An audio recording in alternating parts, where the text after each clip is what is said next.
Assalamualaikum warahmatullahi wabarakatuh. Bismillahirrahmanirrahim.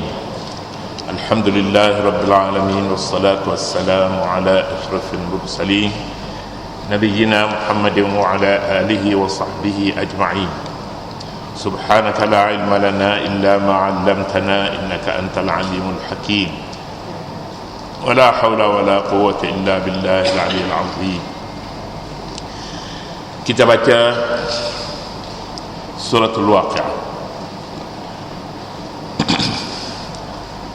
A'udzu billahi minasy syaithanir rajim. Bismillahirrahmanirrahim. Idza waqa'atil waqi'ah ليس لوقعتها كاذبة خافضة رافعة إذا رجت الأرض رجا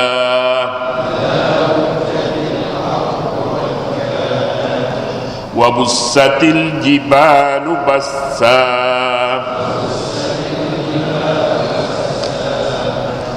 فكانت هباء منبثا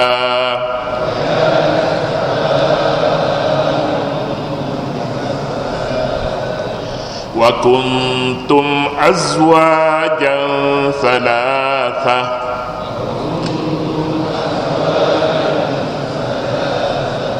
صدق الله العظيم. Idza waqa'atil waqi'ah, apabila berlaku kiamat yang tetap berlaku. Laisa li waqa'atiha kadhibah, tiada siapa pun yang dapat mendustakan kejadiannya. Khafidatur rafi'ah, kiamat merendahkan satu golongan dan mengangkatkan satu golongan. Idza rujjatil ardu rajja, Idza rujjatil ardu rajja, apabila bumi digegarkan, digoncangkan dengan sekuat-kuatnya. Wa bussatil jibalu bassa, dan gunung ganang dileburkan dengan selebur-leburnya. Fakanat haba'an bassa, lalu ia menjadi debu yang berterbangan. Wa kuntum azwajan thalatha, dan kamu lalu wa kuntum, dan kamu menjadi tiga golongan, hinggalah seterusnya. Surah ini seperti yang kita bicara dalam 2-3 kali yang lalu, membicarakan tentang hari kiamat dan beberapa kejadian yang mengerikan pada hari kiamat. Idza waqa'atil waqi'ah, idza rujjatil ardu fakanat haba'an munbatha. Apabila kejadian itu berlaku dan tetap berlaku, tiada siapa yang boleh mendustakannya. Dia yang mengangkatkan dan menurunkan. Apabila bumi digegarkan dengan sekuat-kuatnya, dan apabila bukit-bukau dileburkan dengan selebur-leburnya, maka jadilah ia seperti debu, maka jadilah ia debu-debu yang bertaburan. Kamu pada ketika itu terbagi kepada 3 kumpulan. Tidak dinyatakan kepada kita jawapannya. Apabila kiamat berlaku, tentunya lah kita tertunggu-tunggu untuk menyatakan akibatnya.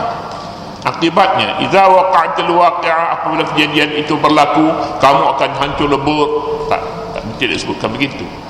Apabila bumi digoyangkan, maka kamu akan kehilangan rumah tangga, kehilangan anak isteri, akan kehilangan barang-barang yang kamu sayang, orang yang kamu kasih akan hilang. Tak disebut. Idza rujjatil ardu rajja, apabila bumi digegarkan, digoyangkan dengan sekuat-kuatnya. Kita tertunggu-tunggu jawapan. Apabila bumi menjadi debu yang bertaburan, fakanat haba'an mumbassa, tak dinyatakan akibatnya. Tetapi bagaimanapun kita dapat bayangkan pada hari itu orang yang berpangkat tinggi diturunkan, orang yang berpangkat rendah dinaikkan. Ini perkara yang berdukacitakan. Kita mahu kedudukan kita di dunia ini, kalau tinggi kita nak bawa pergi ke akhirat. Sehingga itu juga kita nak pegangnya. Turun tak mahu. Orang yang rendah kedudukannya, memang dia mahu tingkatkan sedikit demi sedikit. Dia mahu kedudukan hari akhirat lebih baik daripada di dunia. Hari ini lebih baik daripada hari kemarin. Hari esok lebih baik daripada hari ini. Bulan minggu depan lebih baik daripada minggu ini. Bulan depan lebih baik daripada minggu ini. Itu orang yang mengharapkan, orang yang rendah mengharapkan kedudukannya semakin hari semakin lebih baik. Tidak dinyatakan di sini, tidak dinyatakan manusia merasa ngeri sebenarnya dengan kedatangan kiamat ini. Tapi persoalannya bukan setakat ngeri. Ngeri kita sudah lihat. Kita sudah lihat dalam TV bagaimana bencana tsunami mengorbankan ribuan manusia, dan banyak lagi yang berlaku di negeri-negeri lain, di negeri China, di Amerika.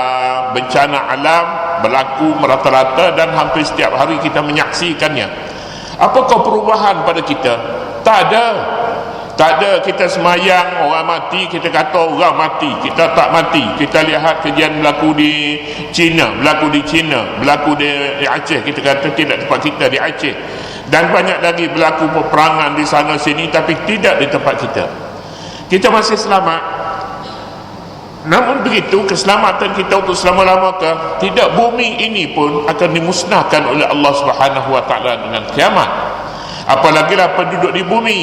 Penduduk di bumi tiada siapa pun yang boleh mempertahankan dirinya dari apabila berlaku bencana alam yang akan dinyatakan di sini. Bukit bukau akan hancur berterbangan, bumi akan bergegaran, semuanya akan menjadi debu. Ini makhluk-makhluk yang besar, makhluk besar. Bumi makhluk besar, bukit bukau makhluk besar berbanding dengan manusia, semuanya menjadi debu. Pada kita itu tak fikirkah apabila kita juga menjadi debu, orang-orang yang kita kasih, kita sayang selama ini, anak-anak kita yang kecil-kecilnya, yang besarnya, orang yang kita sayang ramai lagi, semuanya ini akan hancur menjadi debu. Adakah ini menjadi matlamat Allah Subhanahu wa taala apabila dia menciptakan bumi, langit dan sebagainya ini dan manusia untuk dihancurkan dengan begitu saja? Tidak. Allah Subhanahu wa taala tidak ada hikmat, sebarang hikmat apabila dia menjadikan sesuatu daripada makhluknya, kemudian dia ingin pulanya melihat bagaimana bumi ini, alam ini kalau dimusnahkan menjadi debu. Siapa? Limanil wahidul qahhar. Siapa dia? Tuhan yang maha asa, maha perkasa. Siapa lagi pada ketika ini? Tentunya lah Allah Subhanahu wa taala. Matlamat ayat ini tujuannya ialah untuk menggerakkan manusia supaya membuat suatu perubahan sebelum datangnya hari kiamat. Perubahan di sini perubahan mengikut manhaj Allah Subhanahu wa taala. Kalau kita menyimpan satu barangan yang bermotor, kita pelihara supaya dia tidak rosak, dan kita pelihara juga, kita sebagai manusia memelihara diri supaya tidak rosak. Hanya jalan satu saja, iaitu jalan kekal berada di atas manhaj, di atas peraturan Allah Subhanahu wa taala. Kita lihat katanya wa kuntum azwajan salasah. Kamu pada ketika itu, pada ketika mana? Kamu pada ketika itu ketika bukit bukau, langit, bumi hancur semua sekali berterbangan, kamu berterbangan seperti itukah ataupun bagaimana? Kamu tidak. Kamu pada ketika itu terbahagi pada tiga kumpulan. Ada tiga kumpulan. Kamu boleh pilih mau kumpulan yang mana di antara tiga kumpulan ini. Kumpulan langit bumi itu mereka ini tiada taklif seperti yang ditaklifkan terhadap manusia. Mereka itu tidak diberi akal, tapi yang diberi akal tidak akan menjadi seperti bukit bukau, tidak akan jadi seperti bumi yang goyang berterbangan. Tetapi manusia istimewa mereka ini sebab Allah Subhanahu wa ta'ala jadikan manusia ini untuk kenal siapa Tuhan. Ketika semuanya musnah sama sekali dan tidak ada lagi rakan karib, tidak ada lagi siapa pun yang boleh menggunakan tenaganya untuk menyelamatkan manusia dan menyelamatkan dirinya sudah tidak ada, hari ini manusia akan kenal siapa pemilik alam ini seluruhnya. Ada 3 kumpulan. 3 kumpulan ini penting kita mengenali satu demi satu, dan inilah dia juga tajuk yang hendak diperkatakan dalam surah ini, dan yang didahului dengan satu gambaran, namanya gambaran kiamat. Wa kuntum azwajan salasa, kamu 3 kumpulan. Manusia terbagi kepada 3 kumpulan. Kalau di dunia ini banyak firqah ni kumpulan. Banyak firqah, dalam hadis menyatakan 190, berapa banyak lagi, 70 firqah. Satu saja yang pergi ke surga, yang lain lagi kulluhum finnar, semuanya pergi ke dalam neraka. Wa kuntum azwajan salasa, azwaj maknanya pasangan, 3 pasangan. Pasangan kita sebut dah di sini dulu. Pasangan ini 1 orang 1 pasang, 2 orang 2 pasang, 3 orang 3 pasang. Jadi di sini azwajan salasa, 3 orang. 3 orang. Bukan tak penting orang di sini, tapi kumpulan. Orang itu maknanya kumpulan. Kamu ada 3 kumpulan pada ketika ini. Pertama sekali akan diceritakan kumpulan kanan. Ashabul Maimanah, kumpulan kanan. Kanan ini dalam bahasa Arabnya disebut al-yamin. Al-yamin ataupun al-maimanah, orangnya mujur. Nasibnya baik. Nasib baik. Macam orang lah dia berteka-teki, dia berteka tiba-tibanya betul dia. Betul. Ada muncul, dia dapat hadiah. Tak ada buat apa-apa, tiba-tiba dapat hadiah. Dia cabut undi saya. Undi, dapat hadiah. Ini maimanah daripada al-yamin. Dan satu lagi al-masy'amah wa ashabul masy'amah, dan kumpulan masy'amah. Masy'amah ni orang yang rugi. Asyu'mu maknanya sial, golongan sial. Was-sabiqun, as-sabiqun, dan kumpulan yang ketiga, kumpulan yang menang. As-sabiqun orang yang dahulu, pelopor, orang yang dahulu. As-sabiqun yang dahulu. Siapa ke golongan maimanah, siapa ke kumpulan masy'amah, siapa ke kumpulan as-sabiqun. Ayat ini tidak membilangkan kumpulan itu mengikut darjah 1, 2, 3, tidak. Tapi sebaliknya dibilang 2, 1, 3. Nombor 2 al-maimanah, nombor 3 al-masy'amah, nombor 1-nya as-sabiqun. As-sabiqun ni kumpulan yang menang ataupun kumpulan pelopor. Sabiqun yang mendahului. Dia mendahului, tinggal di belakang. Yang 2, yang 3 tinggal di belakang. Manusia harus mengenal pasti siapa di antara 3 kumpulan ini untuk meletakkan diri kita pada tempat yang sebenar dalam 3 kumpulan ini. Secara ringkasnya kita sebut, sebelum ini ada yang menyebutnya golongan at-taqwa. Dibagi 2. Pertama al-muttaqun, yang kedua al-muhsinun. Kumpulan yang kedua.